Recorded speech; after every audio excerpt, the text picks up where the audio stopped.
This is the first time in 3 years we were able to celebrate my daughter's birthday in our own home. I just started a new job. I'm living in a studio apartment, and I've been clean and sober for 5 months. I'm so thankful for the program because at least now I have a fighting chance.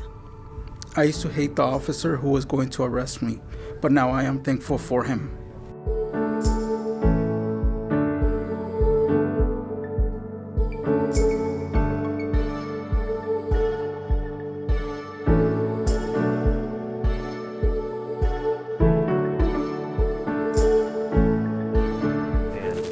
Why don't you kind of tell us at first what your first experience with us, or at least me, with Salem Police. Do you remember the first time we met and when we were here? I think it was at the skate park. Mm-hmm. I think we met once, and I think I had a warrant at the time, or I was smoking at the park or doing something. Mm-hmm. And then not shortly after that, I believe you and a couple other officers hogtied me.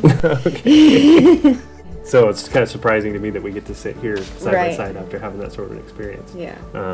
But honestly, a lot of that has to do with the LEAD program, and I'm excited about kind of talking about that and finding out what worked for you and what didn't work for you.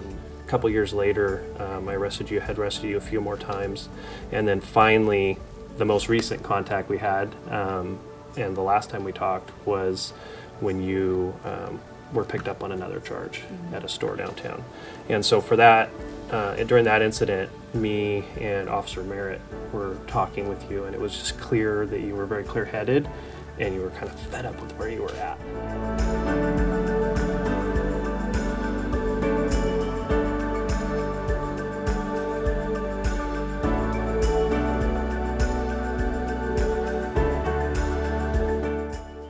After we met, what you did for me, so I got busted shoplifting, right?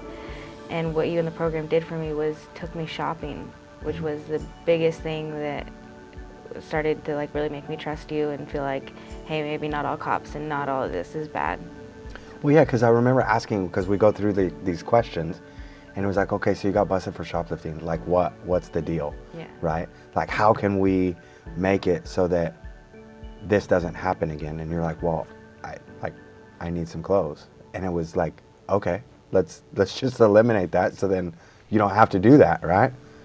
I don't think I've ever really had anyone do that for me, and it was just like, I guess part of me feels like, or felt like I had been through so much and like the system hadn't been there for me, you know what I'm saying? So now for them to like finally come through, I guess, and like I felt like it was the whole LEAD program, like it was Marion County buying me clothes, not just Josh, you know what I mean? Yeah.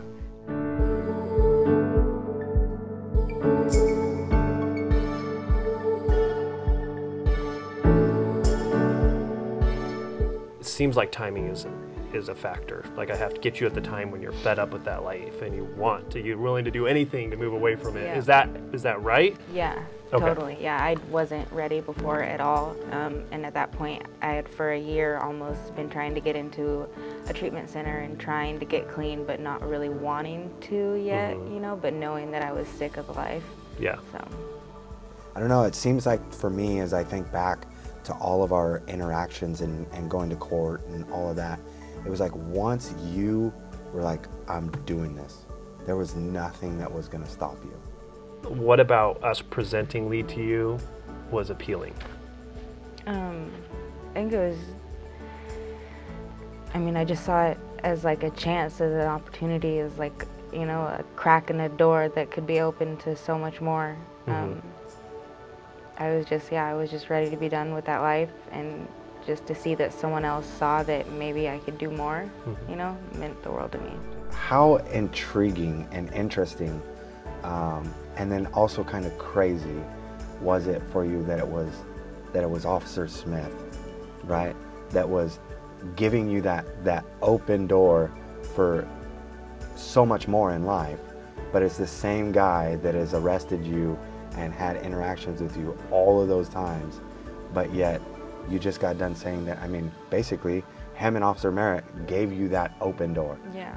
Like, how is that? Like, what is that like for you? It blows my mind, like that, because we were talking today about a change in perspective, how like you blame the people who arrested you or who've done that, and those are the bad guys, right, and stuff, and in reality, though, like those can really be the good guys, and they can really save your life.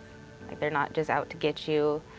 It's like a complete 360. It's crazy. This is cool, and the really cool thing too is that because of the work that she's doing and is done, it really does pave the way moving forward. Yeah.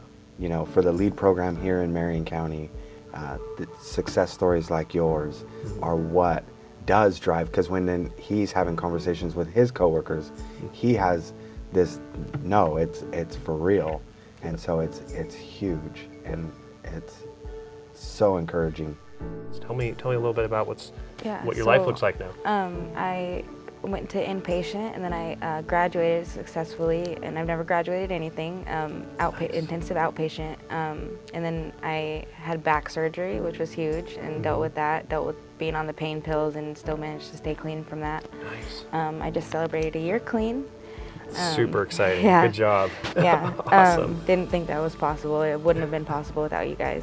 And then I'm living in a Portland Sober Living Company right now, and I'm also assistant manager at the Portland Sober Living Company. So No way. I UA people now. That's amazing. Yes. Wow. Yep. Wow. Yeah. And you've had some other jobs as well, too, right? Oh yeah, and I work full time too. You work full time Yeah. too on top of all that? Yeah. Oh my goodness. Yes. Perfect.